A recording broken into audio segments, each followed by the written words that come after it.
ஒரு சின்ன விஷயத்துக்கு கூட நீங்க அதிகமா கோபப்படுகிறீர்களா? பிறகு யோசித்து பார்த்தா, இதுக்கு நான் ஏன் இவ்வளவு ரியாக்ட் பண்ணினேன்னு உங்களுக்கே தோன்றியிருக்கும். உண்மை என்னன்னா, கோபம் பேட் கேரக்டர் இல்ல. அது பிரெயினோட சர்வைவல் சிக்னல். இன்னைக்கு நமக்கு ஏன் கோபம் வருகிறது? அதுக்கு பின்னாடி பிரெயின்ல நடக்கிற உண்மையான காரணம் என்னன்னு சிம்பிளா புரிஞ்சிக்கலாம். வணக்கம் நண்பர்களே, இது mind magnet Tamil.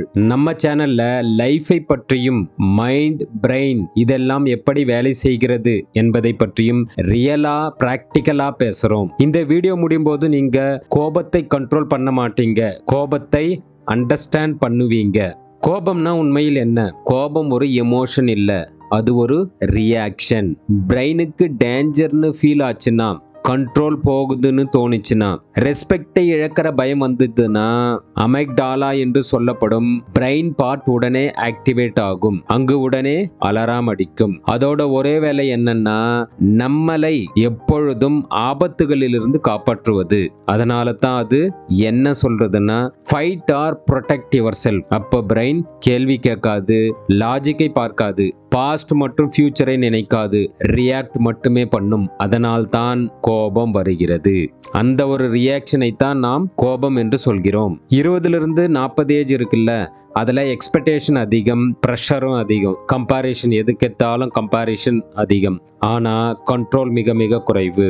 Job pressure, family expectation, மணி ஸ்ட்ரெஸ், ரிலேஷன்ஷிப் கன்ஃபியூஷன் இதெல்லாம் சேர்ந்து பிரெயினுக்கு சொல்லும், நீ சேஃபா இல்லை. அதனால தான் சின்ன விஷயத்துக்கே பெரிய கோபம் வரும். நாம கோபப்படுவது எதிராளியுடன் இல்லை, நம்மால் கண்ட்ரோல் பண்ண முடியாத சுச்சுவேஷன்னால.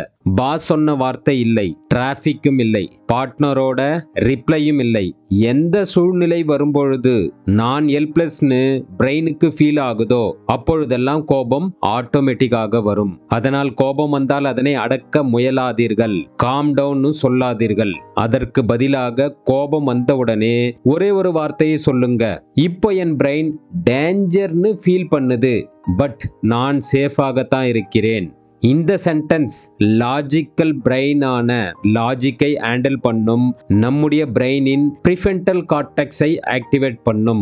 பிரெயின் டேஞ்சர் மோடிலிருந்து லாஜிக்கலாக யோசிக்கும் மோடுக்கு ஷிஃப்ட் ஆகும். ரியாக்ஷன், அதாவது கோபம் தன்னால குறையும், கண்ட்ரோல் திரும்ப வரும். இது போல உங்களுக்கு கோபம் வருகிற போதெல்லாம் ஜஸ்ட் இந்த ஒரு அவேர்னஸை கொண்டு வர பழகுங்கள். கோபம் உங்க எதிரி அல்ல, அது உங்க பிரெயினின் பழைய செக்யூரிட்டி சிஸ்டம்.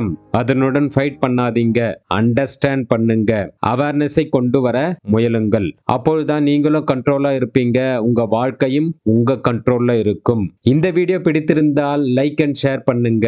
இது போன்ற மைண்ட் மற்றும் பிரெயின் பற்றிய உண்மைகளை புரிந்து கொள்ள சேனலை சப்ஸ்கிரைப் பண்ணிக்கோங்க. நன்றி நண்பர்களே.